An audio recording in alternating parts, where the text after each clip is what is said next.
नमस्कार, the public में आपका स्वागत। उत्तर प्रदेश के 2 लोकसभा सीटों पर कल उपचुनाव हुए। दोनों ही लोकसभा सीटों पर भारतीय जनता पार्टी को जीत मिली, पर भारतीय जनता पार्टी की जीत से ज़्यादा समाजवादी पार्टी की हार के मायने इस चुनाव परिणाम को लेकर के निकाले जा रहे हैं। इस चुनाव में जो परिणाम आया वो भारतीय जनता पार्टी के पक्ष में आया। भारतीय जनता पार्टी उन दोनों सीटों पर चुनाव जीतने में कामयाब रही, पर इसके बावजूद भी जो चर्चा है, जो बातचीत है, वो बीजेपी की जीत से ज़्यादा समाजवादी पार्टी की हार की बात हो रही है कि समाजवादी पार्टी के ये जो गढ़ थे, जो 2 मजबूत उसका किला था, उन दोनों किलों में भारतीय जनता पार्टी ने कैसे सेंधमारी की, क्या परिस्थितियां रहीं, कौन इसके लिए जिम्मेदार है, ये सारी तमाम बातों पर अब चर्चा हो रही है। वहीं साथ ही साथ जो चुनाव के बाद आरोप और प्रत्यारोप का दौर चलता है वो भी चल रहा है। कल समाजवादी पार्टी की हार के बाद धर्मेंद्र यादव की तरफ से ये बयान दिया गया था आजमगढ़ में कि भाजपा और बसपा का जो गुप्त गठबंधन था उसके नाते आजमगढ़ की सीट पर समाजवादी पार्टी को हार मिली और सांप्रदायिक ताकतों को जीतने का अवसर मिला। गुड्डू जमाली ने उस पर प्रतिक्रिया व्यक्त की है। गुड्डू जमाली ने जो ये धर्मेंद्र यादव का बयान था उस पर अपनी प्रतिक्रिया देते हुए अब कहा है कि अखिलेश यादव ने भारतीय जनता पार्टी को जिताने के लिए धर्मेंद्र यादव को आजमगढ़ से उम्मीदवार बनाया था। ये जो सपा आरोप लगा रही थी भाजपा और बसपा के गठबंधन का, बसपा की तरफ से गुड्डू जमाली ने उस पर पलटवार करते हुए सपा को ही इस साजिश में शामिल होने की बात कह डाली है। जमाली के कहे के हिसाब से अखिलेश यादव ने जो धर्मेंद्र यादव को टिकट दिया वो केवल भारतीय जनता पार्टी को जिताने के लिए दिया। उनके हिसाब से ये था कि चूंकि जमाली स्थानीय नेता हैं, जमाली के नाम का अनाउंसमेंट उपचुनाव अनाउंस होने के पहले मायावती ने कर दिया था। गुड्डू जमाली वहाँ पे 2 बार विधायक रह चुके हैं, मजबूत नेता हैं, लोकल नेता माने जाते हैं, एक खासी लोकप्रियता है उनकी। इसके अलावा जो समीकरण हैं, जो समीकरणों की बात की जाए, वहाँ पर जो दलित, मुस्लिम और यादव आबादी है आजमगढ़ में वो करीब 18 लाख के आसपास है। वोटों पर नज़र डाली जाए, जो परिणाम के बाद जो चुनाव के वोट आए उसमें जो तीनों दलों के प्रत्याशियों को वोट मिला था उसमें बीजेपी के खाते में करीब 3,12,768 वोट गए। वहीं समाजवादी पार्टी के हिस्से में 3,03,837 वोट गए और बीएसपी के गुड्डू जमाली जो तीसरे नंबर पर रहे थे उनके खाते में 2,66,106 वोट वहां पर उनको मिले हैं।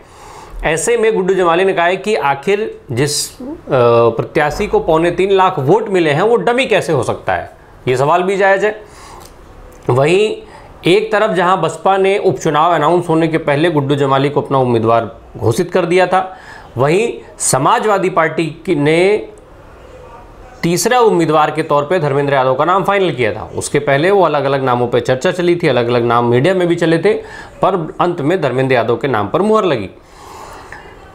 ये कारण है कि जो आजमगढ़ में जीत का अंतर रहा वो 8,679 वोटों का मामूली सा अंतर रहा। उस अंतर से वहाँ पे समाजवादी पार्टी चुनाव हारी। अब इसके जो आगे के कारण हैं उस पर हम आगे बात करेंगे। जरा रामपुर की बात कर ली जाए। रामपुर में जो समीकरण बने, रामपुर में भी समाजवादी पार्टी का मजबूत गढ़ है। रामपुर, आजम खान जेल से रिहा होकर के बाहर आ चुके थे, जेल से जमानत पर बाहर आए थे। उसके बाद ये उपचुनाव हुआ। आजम खान के कहने पर कैंडिडेट उतारे गए। आसिम रज़ा आजम खान के बेहद करीबी हैं, उनको लेकर के आजम खान ने खुद ही एक बेहद भावनात्मक अपील का वीडियो भी जारी किया था। इसके बाद ये तय माना जा रहा था कि समाजवादी पार्टी को रामपुर की सीट पर जीत मिलेगी, पर वहाँ पे जब परिणाम आए तो भारी भरकम अंतर से घनश्याम लोधी भारतीय जनता पार्टी के उम्मीदवार जीतने में कामयाब रहे। 42,000 से ज़्यादा वोटों से वो चुनाव जीते। ऐसे में कहीं ना कहीं आजमगढ़ और रामपुर दोनों के जो उपचुनाव के परिणाम हुए उसको लेकर के समाजवादी पार्टी पे उंगली उठना लाजिम सी बात है।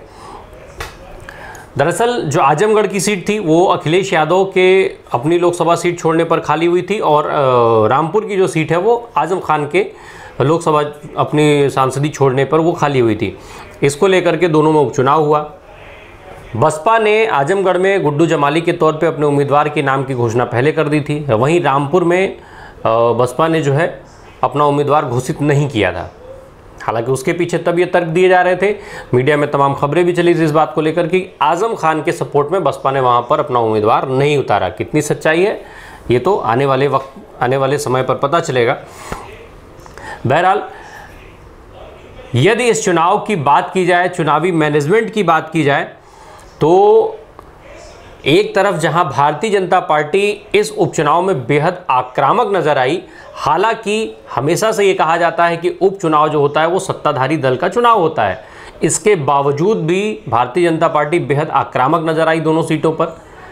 एक तरफ जहां आजमगढ़ में भारतीय जनता पार्टी की तरफ से खुद उत्तर प्रदेश के मुख्यमंत्री योगी आदित्यनाथ के अलावा तमाम मंत्री वहां पर रहे, इसके अलावा जो आजमगढ़ है उसके आसपास के जिले, आसपास के मंडल, आसपास के विधानसभा क्षेत्रों के विधायक भी वहां पर चुनाव प्रचार के लिए उतारे गए थे।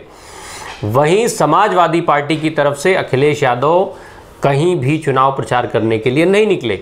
रामपुर में बीजेपी के करीब 16 मंत्री चुनाव में प्रचार करने के लिए उतरे थे, जबकि समाजवादी पार्टी की तरफ से अखिलेश यादव पूर्ण रूप से आजम खान पर डिपेंड थे, वो कहीं भी चुनाव प्रचार करने नहीं गए। इसी का ये नतीजा रहा कि जो वोट है वो 46% पर आकर के सिमट गया समाजवादी पार्टी का। पिछले चुनाव में ये जो परसेंटेज है वो 52.69% था।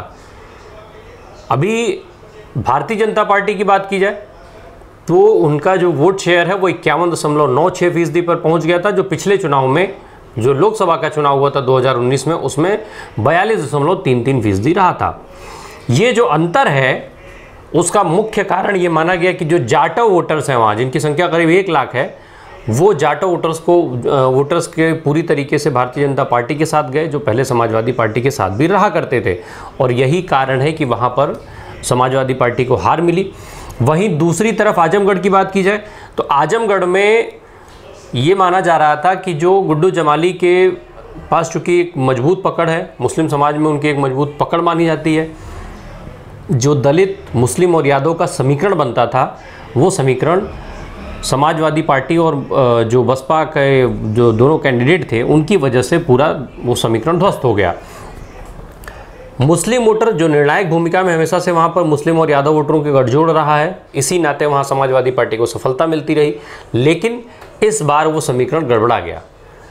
अब उसके लिए चाहे गुड्डू जमाली को जिम्मेदार कह लिया जाए या धर्मेंद्र यादव को जिम्मेदार कह लिया जाए या फिर धर्मेंद्र यादव के बजाय अखिलेश यादव को जिम्मेदार कहा जाए, जो कि साफ तौर पर गुड्डू जमाली कह रहे हैं। वहीं जो चुनाव प्रचार था जो उसमें स्पष्ट तौर पर देखा गया कि अखिलेश यादव कहीं बाहर नहीं निकले। हालांकि अभी विधानसभा चुनाव 2022 के बाद अखिलेश यादव को मुस्लिम समाज की एक नाराज़गी झेलनी पड़ी, उसको भी एक बड़े कारण के तौर पर देखा जा रहा है। जब तमाम मुस्लिम नेताओं ने अखिलेश यादव का विरोध किया कि वो वोट तो लेना चाहते हैं पर इनके जो संघर्ष हैं उनके लिए संघर्ष नहीं करना चाहते, इनके दुख में खड़े नहीं होते हैं, ये सब आरोप उनके ऊपर लगे। वहीं चुनाव जब चल रहा था तो चुनाव में रामपुर में अब्दुल्ला आजम ने खुद आरोप लगाया था कि जो रामपुर का प्रशासन है वो लोगों को वोट नहीं डालने दे रहा है। उन्होंने ट्वीट भी किया था कि बधाई हो, लोकतंत्र पर ठोकर आज भारी, मेरा देश सच में ही बदल गया, इस तरीके का उन्होंने ट्वीट भी किया था। अब ये जो दोनों सीटों पर परिणाम आए, इसके जो राजनीतिक जानकार हैं उनका मानना है कि इन सीटों पर परिणामों का असर 2024 के लोकसभा चुनाव पर देखने को मिलेगा। भारतीय जनता पार्टी ने ये जो सेंधमारी की है इसका नुकसान समाजवादी पार्टी को सीधे तौर पर 2024 के लोकसभा चुनाव में भी उठाना पड़ेगा।